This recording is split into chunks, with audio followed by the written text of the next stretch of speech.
Saludos cordiales, doctor Juan Carlos Colque. Nosotros vamos a hablar sobre los temas de criterios de GINA y tratamiento del asma.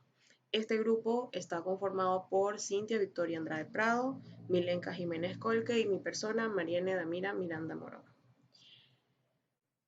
Vamos a empezar hablando muy superficialmente sobre qué es el asma. Bueno, el asma es una afectación de las vías respiratorias de una persona en la cual estas vías se inflaman, se estrechan y producen mayores cantidades de moco, impidiendo así una respiración normal. El asma puede afectar la vida diaria, las actividades más sencillas o puede ser leve. Incluso puede provocar ataques mortales. ¿Qué es el criterio de GINA? Bueno, los criterios de GINA son las siglas en inglés, que es la Iniciativa Global del Asma, que fue publicado por primera vez en el año 1995. Es una idea o una iniciativa conjunta que nace junto con la OMS y el Instituto Estadounidense de Corazón, Pulmón y Sangre. Desde ese entonces, este documento trata de actualizarse con regularidad y aunque no es el típico documento médico, sí establece normas para el tratamiento y el manejo del asma. La última actualización se realizó en 2019 y se han introducido cambios sustanciales relativos en el tratamiento farmacológico, especialmente en el asma leve. ¿Cuáles son los principios generales en el manejo del asma? Según la actualización del 2019, no se han cambiado los principios generales en relación al manejo del asma.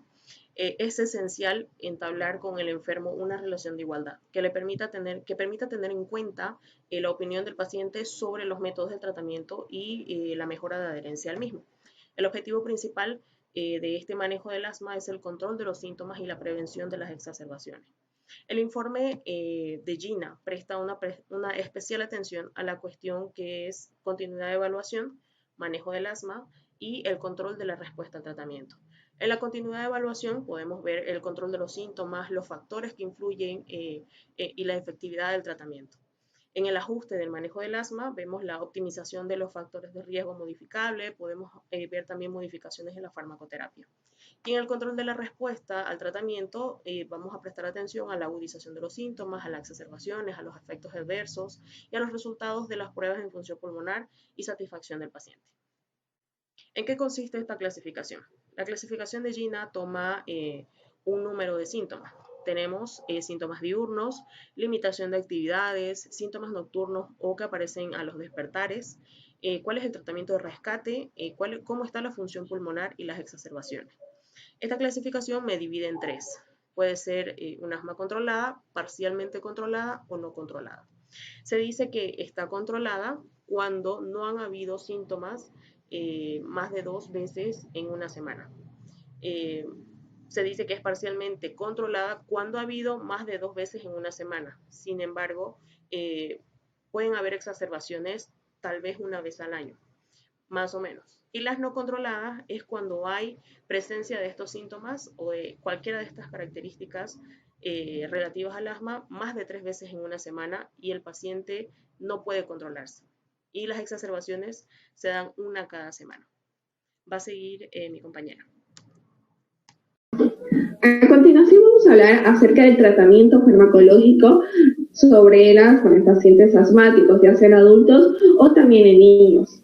Vamos a presentar aquí los objetivos. Tenemos objetivos generales y objetivos específicos. En resumen, y lo más importante, vamos a decir que tenemos que lograr la mejoría de los síntomas. Los pacientes van a estar llegando con poca respiración, no van a poder hacer sus actividades normales y debemos nosotros como médicos lograr y mantener esta vida.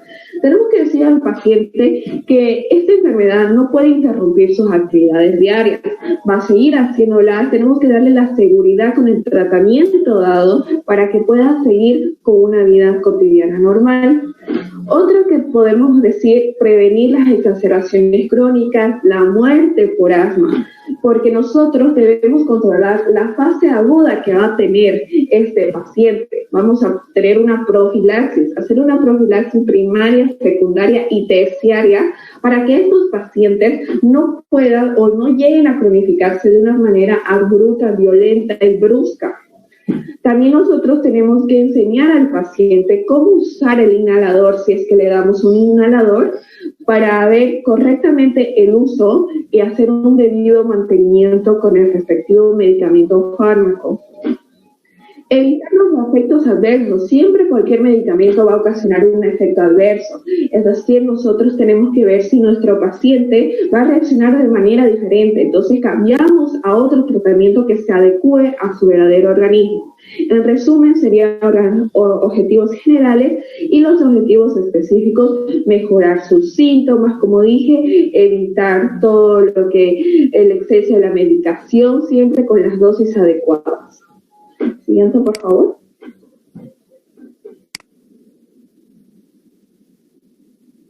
Educar al paciente. Primero vamos a educar al paciente, como dijo, el método de uso, el modo de uso que va a tener con el fármaco, la técnica de los inhalatorios, el tratamiento no farmacológico del asma. Si el paciente no lo va a seguir, pues obviamente va a seguir teniendo las crisis asmáticas temporales según la enfermedad lo requiera en el estado que el paciente va a tener, porque es muy diferente las etapas con las que va a venir sus respectivas crisis, ¿no? Un plan y un buen manejo terapéutico y una buena comunicación con el doctor, paciente-doctor, para tener una buena relación y que tenga más confianza en decirnos todo lo que le pase mediante el uso de los inhaladores o el tratamiento que se le va a dar, ¿no? Tenemos que evaluar la severidad del paciente, hacer pruebas funcionales del asma, el volumen expiratorio forzado, entre otras pruebas de espirometría es muy importante para ver en qué estado está, ¿no?, la etapa del asma. Reconocer los factores desencadenantes, ya que va a ser por una crisis alérgica, ¿no? Y establecer un periodo controlado, más que todo, en todo el tiempo prolongado del tratamiento. Aquí nosotros vamos a ver una clasificación clínica de la severidad del asma en leve, persistente moderada y persistente grave, como vemos el nivel de gravedad.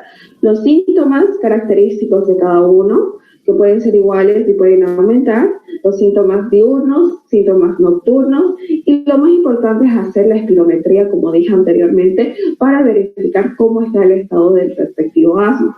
En el leve menor, síntomas diurnos menos un día a la semana, persistente leve mayor un día de la semana, pero no son diarios. En la moderada, síntomas diarios que afectan la actividad normal. En la grave, síntomas continuos. Y así vamos a ver en el asma que ya es menos 2 veces al mes, mayor 2 veces al mes, y en el grave ya son frecuentes, ¿no? Tenemos que ver un respectivo control. Siguiente, por favor. Continuando, vamos a ver la terapia farmacológica del asma crónica en fase estable. Tenemos medicamentos aliviadores y controladores. En los aliviadores tenemos los beta-2 agonistas de acción corta, corticosteroides sistémicos, anticoligérmicos y las teofilinas de acción corta. En los controladores, corticosteroides inhalados, sistémicos, el cromoglicato de sodio, nedopromil sódico, teofilinas también de acción prolongada, beta-2 agonistas prolongadas y antagonistas de leucotrienos. Siguiente, por favor. Hablando de estas clasificaciones, empezamos con los medicamentos controladores, los corticosteroides. Los más utilizados para el tratamiento del asma son los corticoides inhalatorios. Son muy efectivos y son los que más se usan en los pacientes para su respectivo control, tanto en adultos como en niños, ¿no? Esto va a provocar la reducción del proceso inflamatorio que va a tener en las vías aéreas y también reduce los síntomas y provienen de las crisis que les pueda dar. Hay una hiperreactividad bronquial y la frecuencia y la severidad de las exacerbaciones también se van a disminuir. Es uno de los más utilizados en el asma también con mayor severidad y persistencia. ¿Cuándo debemos introducir los corticosteroides inhalatorios en el asma? Tan pronto como sea posible diagnosticado en el paciente con las pruebas funcionales de espirometrías y pulmonares respectivas, tenemos que ya darles un corticosteroide, ¿no? Para evitar la exacerbación más adelante. ¿Cuál es la dosis inicial? Depende también de la severidad, para evitar la remodelación de las vías aéreas, y también depende si es adulto, si es niño. Tenemos que tener una terapia de este corticoide muy estable, también porque puede obstruir, si nos pasamos de la dosis, puede obstruir esta vía aérea. Se considera el tratamiento, pero de elección en todos, ¿no? Al aumentar, puede también tener efectos adversos. Hay que tener mucho cuidado en esta forma. ¿Cuál es la frecuencia adecuada para administrar los corticosteroides? Se usan inicialmente 2 veces al día, ¿no? Y según su potencia, el efecto que va a tener hacia el paciente y cómo va a ir controlando el asma, puede hasta indicarse 1 vez al día, pero mayormente en la mañana o en la noche, ¿no? Vamos a hablar ahora del modo de administración de los corticosteroides. Como dije, el método que mayor se va a utilizar va a ser de forma inhalatoria, pero como dije anteriormente, tiene que usarse bien el inhalador. Hay muchas personas, muchos pacientes que lo van a utilizar mal, entonces nosotros tenemos que enseñar la forma correcta para que pueda hacer el efecto necesario y que necesitamos que ocupe para los pulmones al paciente, ¿no? Aquí tenemos unos efectos adversos de los corticosteroides sistémicos, que mayormente estos ya se utilizan en la etapa final, en la etapa crónica del asma. En las diabetes mellitus, en la hipertensión arterial, supresión suprarrenal, osteoporosis, glaucomas y cataratas. Siguiente, por favor. Los beta-2 agonistas de acción prolongada, como el salmeterol y el formoterol, es un uso habitual, es de acción corta también, pero también los beta-2 pueden ser de acción prolongada. Los beta-2 son agonistas, son medicamentos que van a controlar y son broncodilatadores y su efecto dura 12 horas. Ejercen una acción muy importante para si no se puede usar los corticosteroides inhalatorios. Aquí nosotros tenemos los efectos adversos de la terapia farmacológica con los beta-2 adrenérgicos. Puede dar taquicardia, ansiedad, temblor del músculo esquelético y también puede dar otros como prolongación del intervalo QT. Siguiente, por favor. Otros que vamos a tener presentes, lo primero voy a hablarles del antileucotrieno. Son medicamentos orales que van a tener mínima acción broncodilatadora y también antiinflamatoria necesarias para las vías aéreas. Mayormente se utiliza en el asma leve a moderada, siendo inferior en bajas dosis y también para que sea un esteroide inhalado. Mayormente se lo ocupa en preescolares, en niños que están de 2 a 5 años, estos antileucotrienos, ¿no? Vamos a tener las teofilinas de acción prolongada, usados en combinación con los esteroides inhalatorios. Van a aportar estos medicamentos un leve efecto adictivo, pero deben tomarse en cuenta que van a haber efectos adversos de dosis dependientes. Es una contradicción, pero también es una acción terapéutica, ¿no? Otros medicamentos, como dije anteriormente, es el cromoglicato y el nidoprimil, que van a fijarse que es la imagen de la derecha respectiva. Estos fármacos están disponibles, pero son menos eficaces que los corticosteroides inhalatorios, pero son una opción, ya que son antihistamínicos, y también puede dar el ketotifeno como una acción más para este tratamiento, pero como dije, son muy pocos usados. Siguiente, por favor. Medicamentos aliviadores, beta-2 agonistas de acción corta. Las anteriores eran de prolongada, ahora vamos a hablar de las cortas. Igual mejoran rápidamente los síntomas agudos en la obstrucción bronquial que va a tener el pulmón. Relajan la musculatura lisa, también aumentan lo que es la depuración mucociliar y también disminuyen los liberadores de los mastocitos para producir las alergias, ¿no? Tenemos los anticolinérgicos, igual, que están disponibles como el bromuro de hipatropia y teotripio. Son broncodilatadores por vía inhalatoria y bloquean la acetilcolina. También tenemos en esta etapa, como vemos, es la teofilina. Igual se ha descontinuado, pero su uso por sus efectos adversos y también por los malos resultados que ha tenido esta terapia. Tenemos también los corticoides sistémicos, que es para las reacciones graves del asma, y los beta-2 agonistas orales, que también su uso actual es a veces medio elevado en los índices, pero tiene muchos efectos adversos, y es por eso que se lo deja de usar. Lo que más podríamos nosotros decir es que la acción corta de los beta-2 agonistas en los medicamentos aliviadores serían la mejor opción para el tratamiento en esta etapa del asma, como el salbutamol, que aquí vemos un ejemplo, el inhalador, que es muy utilizado también aparte del asma por otras acciones rápidas, ¿no? Gracias. Continuando con el tema, yo les voy a venir a hablar del tratamiento farmacológico del asma aguda y del manejo de las exacerbaciones. Primero tendríamos que definir qué es el asma aguda. Se define como asma aguda como episodios con un aumento rápido y progresivo de la disnea. El paciente presentará tos, sibilancias y opresión torácica. Los que vienen a ser de un rango variable, el cual viene a ser desde una crisis leve a riesgo vital. La severidad de la exacerbación o crisis del asma determinará el tratamiento a implementar y por ello la primera medida es la evaluación de la crisis. La mayoría de las crisis son consideradas leves y son solucionadas en el hogar o en el consultorio privado. Pueden, sin embargo, también ser moderadas y graves, requiriendo de recursos especializados como el servicio de urgencia, como una hospitalización o, hasta último caso, llegar hasta las salas de unidad de cuidados intensivos. Para la clasificación de la gravedad de la crisis de la crisis aguda del asma, se toma en cuenta según la severidad de la disnea, la frecuencia respiratoria y cardíaca, el estado de conciencia, las mediciones del flujo expiratorio máximo y las gases en sangre arterial. Como vemos ahí en la diapositiva, hay una clasificación de la gravedad de la crisis aguda del asma.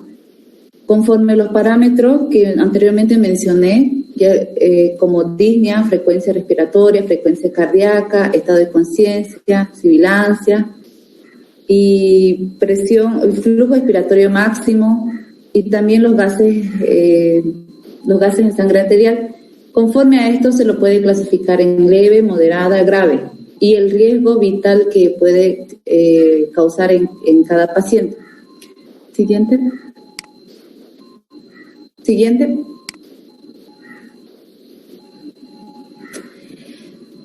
Para el tratamiento del ataque o crisis del asma, tenemos que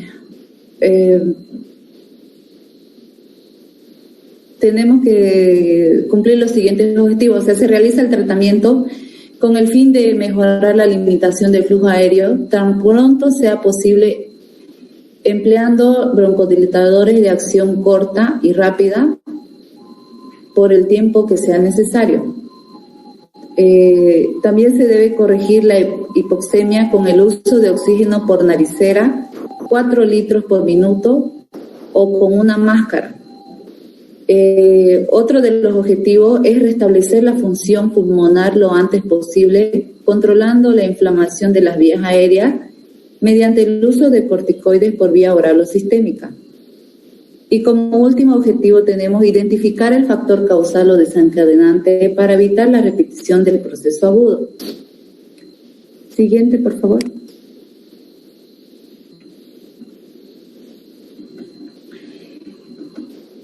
Para el tratamiento inicial del asma agudo, se lo puede realizar tanto en una consulta privada como en un consultorio externo o como también en el domicilio. Y se lo clasifica según su gravedad, ya que puede clasificarse en crisis leve, crisis moderada o crisis grave. Conforme se presente el caso, el tratamiento será diferente. En el caso de la crisis leve, se debe administrar beta-agonistas de acción corta con aerocámara, de 2 a 4 inhalaciones cada 15 a 20 minutos, hasta un máximo de 3 a 4 aplicaciones en una hora. Hay estudios que dicen que no hay ninguna ventaja el usar nebulizadores en esta etapa. Si hay una respuesta clínica adecuada y el flujo expiratorio máximo es mayor o igual a 80%, se puede continuar con el beta-bloqueante agonista cada 3 o 4 horas por 24 a 48 horas. Para las crisis moderadas, se considera que estamos que el paciente ha entrado a crisis moderada si la respuesta es incompleta al tratamiento anterior y el flujo expiratorio máximo se mantiene entre los 60 y 80%, para lo cual se debe agregar al tratamiento anterior la prednisona oral de 40 a 60 miligramos según peso corporal y continuar con los beta-agonistas de acción corta. También se debe iniciar administración de oxígeno por naricera 4 litros por minuto. Para la crisis grave, existe una pobre respuesta al beta-agonista de acción corta en la primera hora y el flujo expiratorio máximo se mantiene bajo en 60%. Ahí es donde se considera al paciente con un asma grave, para lo cual se debe agregar un corticoide oral 60 miligramos. También se debe repetir el beta-agonista de acción corta, inhalando cada 15 minutos hasta 12 puffs en una hora. También se debe agregar un anticolinérgico inhalado y trasladar inmediatamente a un servicio de urgencia con una vía endovenosa instalada y oxígeno 4 litros por minuto para llevar la saturación sobre los 90%. Siguiente, por favor.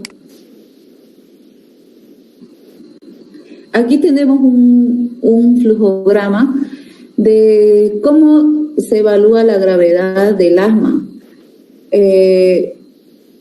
Para evaluar la gravedad del asma, primeramente se realiza el tratamiento inicial. Una vez realizado el tratamiento inicial, como indica el cuadro, con beta-agonistas de acción corta y inhalaciones de 2 a 4 cada 15 minutos, se observa la respuesta. Con este tratamiento puede haber buena respuesta, puede haber una respuesta incompleta o una escasa respuesta.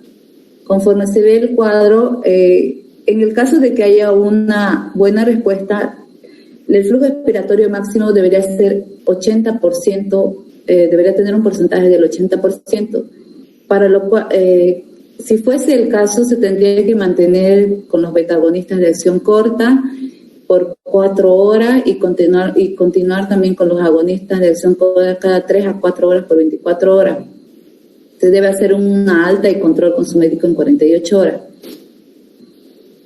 Y en el caso de que haya una respuesta incompleta, el flujo expiratorio máximo será del 60 a 80%. Se debe agregar corticoides, como se mencionó anteriormente, continuar con los beta-agonistas de acción corta con 10 puffs en 1 a 2 horas y se debe hacer consulta con su médico. Cuando hay una escasa respuesta, el flujo expiratorio máximo es menor al 60%. Se debe agregar corticoides, aparte se debe mantener con el beta-agonista de acción corta, cada 10 a 16, se debe hacer 10 a 16 puffs por hora, se debe agregar un anticolinérgico, oxígeno y trasladar al servicio de urgencia o al hospital si es necesario. Siguiente, por favor. ¿Cuáles son las acciones en los pacientes que no responden al tratamiento inicial?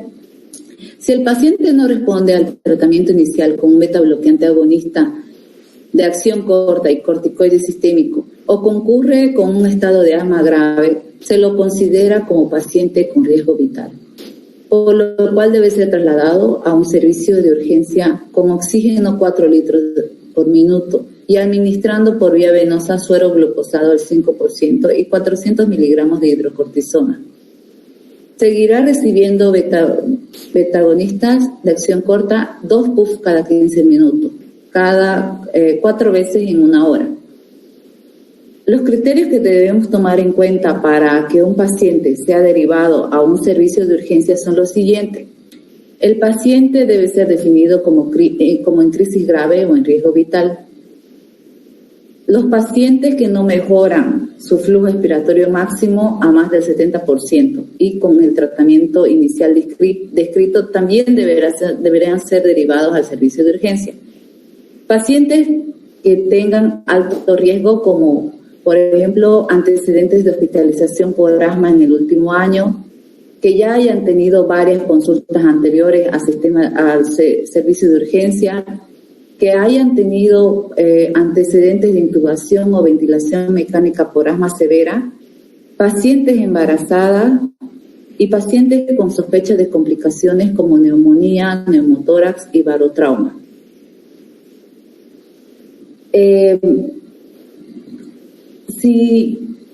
Ahora también, si el paciente no logra ser controlado en el servicio de urgencia, los criterios para hospitalizarlo son los siguientes.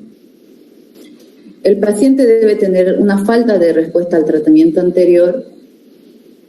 El paciente presentará una crisis severa con pobre respuesta al tratamiento en las 2 primeras horas en el servicio de urgencia. También pacientes que concurran en condiciones de riesgo vital y pacientes recurrentes en días previos sin resolución de cuadro y que mantienen crisis nocturna. Pacientes con presencia de complicaciones pulmonares como barotrauma o neumonía o complicaciones extrapulmonares como insuficiencia cardíaca y diabetes. Siguiente, por favor. Siguiente.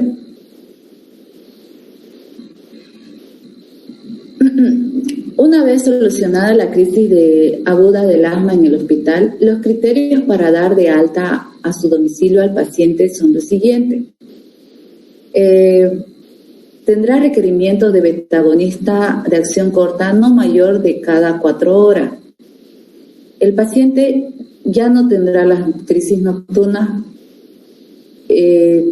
También el paciente puede deambular sin problemas durante el día y al examen físico el paciente se encuentra normal o cerca de lo normal. El volumen expiratorio forzado y el flujo expiratorio máximo es mayor del 70% y la variabilidad del flujo expiratorio máximo es menor del 20%. El paciente antes de abandonar el hospital debe saber usar correctamente los inhaladores y espaciadores y tener un plan escrito de acción frente a diferentes situaciones, en el caso de que pueda presentar una exacerbación o complicación.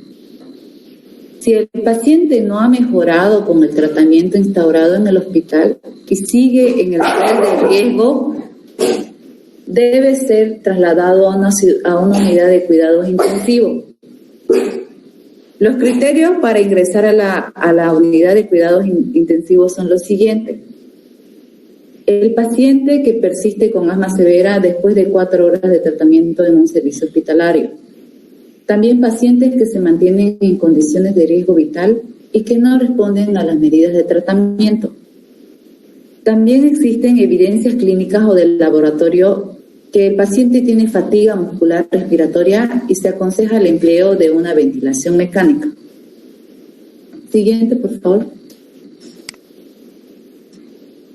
Siguiente. Ahora les voy a hablar de la inmunoterapia para el asma bronquial. La inmunoterapia puede ser convencional o también puede haber sistemas alternativos a la inmunoterapia convencional. Hablando de la inmunoterapia convencional, diremos que es la administración subcutánea de los alergenos involucrados en el asma. La inmunoterapia solo deberá recomendarse en casos de asma bronquial que no han respondido adecuadamente a la terapia farmacológica y bajo prescripción médica. Los sistemas alternativos de la inmunoterapia convencional vendría a ser la inmunoterapia sublingual, que es la aplicación bajo la lengua de un extracto soluble del antígeno en dosis de 20 a 300 veces más altas que en la inmunoterapia subcutánea. Se debe permanecer el antígeno en esta ubicación por 2 a 3 minutos hasta que pueda deglutirse. Su empleo es diario, las dosis se aumentan paulatinamente hasta llegar a una gota diaria por 1 a 2 años. Siguiente, por favor. También hay inmunoterapia con anticuerpos monoclonales antígeno IgE, que viene a ser la administración endovenosa de anticuerpos monoclonales antígeno IgE, como el omalizumab, que se realiza cada 2 semanas, haciendo de esta manera desaparecer la IgE de la circulación durante este periodo de tiempo. Este se considera una muy buena inmunoterapia con muy buenos resultados, pero el único inconveniente que tiene es su alto costo. También se han utilizado como manera de inmunoterapia las vacunas DNA plasmidio, que es el procedimiento más novedoso, pues al acoplar el alergenos provocados de la alergia con las señales inmunoestimuladoras, se obtiene una vacuna DNA específica que actúa aumentando la producción de interferón gamma y las interleucinas 10, 12 y 18, provocando una desviación del sistema inmune desde los linfocitos TH2, que son los facilitadores de la alergia, y los linfocitos TH, que son capaces de frenar la respuesta alergénica hasta por un plazo de 12 meses. Bueno, eso sería todo. Muchas gracias por su atención.